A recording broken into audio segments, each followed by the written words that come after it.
Chapter 10 of the style in which the Grand Khan holds his public courts and sits at table with his nobles, of the manner in which the drinking vessels of gold and silver, filled with the milk of mares and camels, is disposed in the hall, and of the ceremony that takes place when he drinks.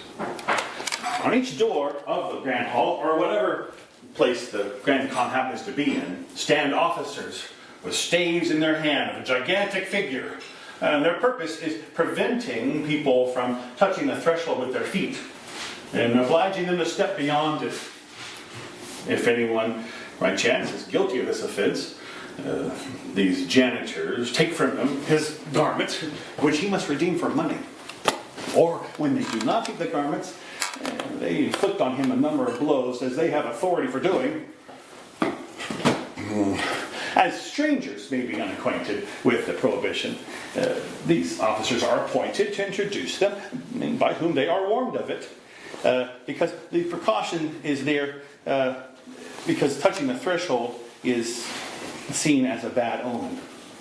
In departing from the hall, as some of the company may be affected by the liquor, it is impossible to guard against the accident, and the order is not then strictly enforced. The numerous persons who attend at the sideboard of His Majesty and serve him with victuals and drink are all obliged to cover their noses and mouths with handsome veils, cloth of worked silk, in order that his victuals or his wine may not be affected by their breath. When drink is called for by him, and the page in waiting has presented it, he retires 3 paces and kneels down, upon which the courtiers and all who are present in like manner make their prostration. At the same moment, musical instruments, of which there is a numerous band, begin to play and continue to do so until he has ceased drinking.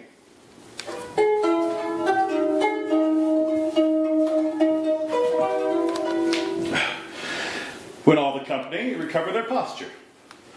And this reverential salutation is made so often as His Majesty drinks.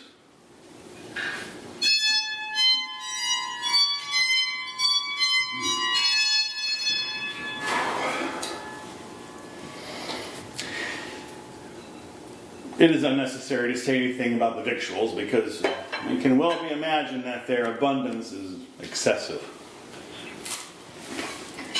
When the repast is finished and the tables are removed, persons of various descriptions enter the hall.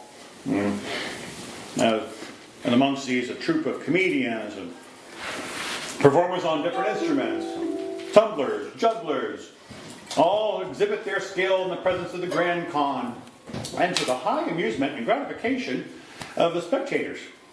And when these sports are concluded, the people separate, and each returns to their own house.